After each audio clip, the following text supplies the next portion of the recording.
24 કલાકમાં જામનગરમાં નવા 17 કેસ, મોરબીમાં 12, અમરેલીમાં 11 અને જૂનાગઢમાં નવા 19 કેસ પોઝિટિવ નોંધાયા.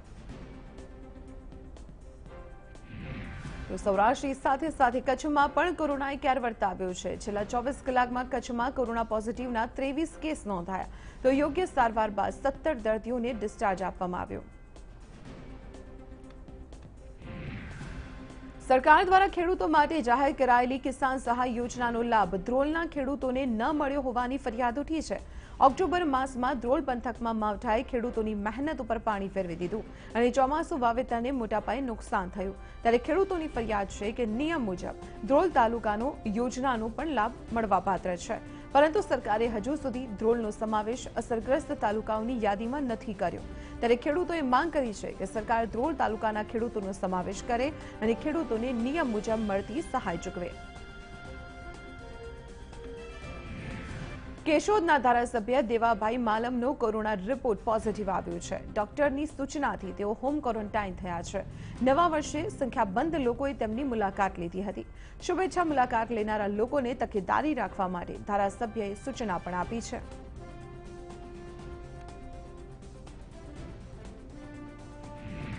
યાત્રાધામ ચોટીલા ખાતે માં ચામુંડાના દર્શન માટે ભક્તોએ ભારે ભીડ જમાવી છે. ત્યારે કોરોના મહામારીમાં આ દ્રશ્યો સૌને ચિંતામાં મૂકી દે તેવા છે, પરંતુ અહીં તો નાગરિકોને જાણે કે કોરોનાનો કોઈ જ ડર ન રહ્યો હોય તેવું લાગી રહ્યું છે.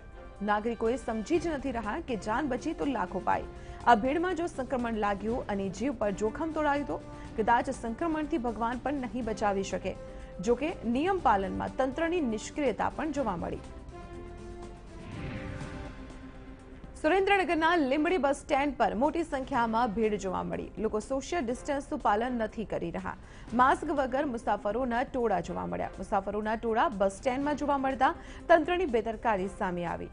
પોલીસ અને એસટીના અધિકારીઓની હાજરીમાં જ લોકો નિયમોનો ભંગ કરતા જોવા મળ્યા. સુરેન્દ્રનગરની નર્મદાની માઇનોર કેનાલમાં ગાબડું પડ્યું. લીંબડીના દેવપરા અને બડોલ ગામ વચ્ચેથી પસાર થતી કેનાલમાં ગાબડું પડતા ખેડૂતોમાં રોષની લાગણી જોવા મળી. પ્રસિદ્ધ વીરપુર જલારામ મંદિરનું અન્નક્ષેત્ર ફરી ધમધમતું થશે. ફરી મંદિરના અન્નક્ષેત્રમાં હજારો ભક્તો પ્રસાદ લઈ શકશે. કોરોના મહામારીને કારણે છેલ્લા 239 દિવસથી આ અન્નક્ષેત્ર બંધ હતું, પરંતુ હવે ફરીથી ભાવિક ભક્તો જલારામ બાપાનો પ્રસાદ લઈ શકશે. 21 નવેમ્બરના રોજ જલારામ બાપાની જયંતિ છે, ત્યારે અન્નક્ષેત્ર શરૂ કરાતા ભક્તોમાં આનંદની લાગણી છવાઈ ગઈ છે. અન્નક્ષેત્ર ફરી શરૂ કરવા માટે મંદિર સંચાલકો તરફથી ખાસ વ્યવસ્થા કરવામાં આવી છે.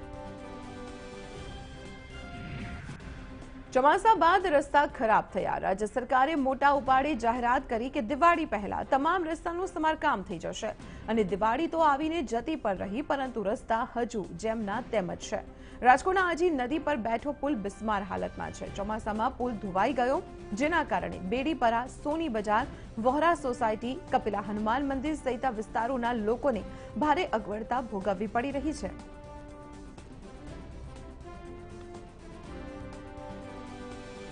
હવે નજર કરીએ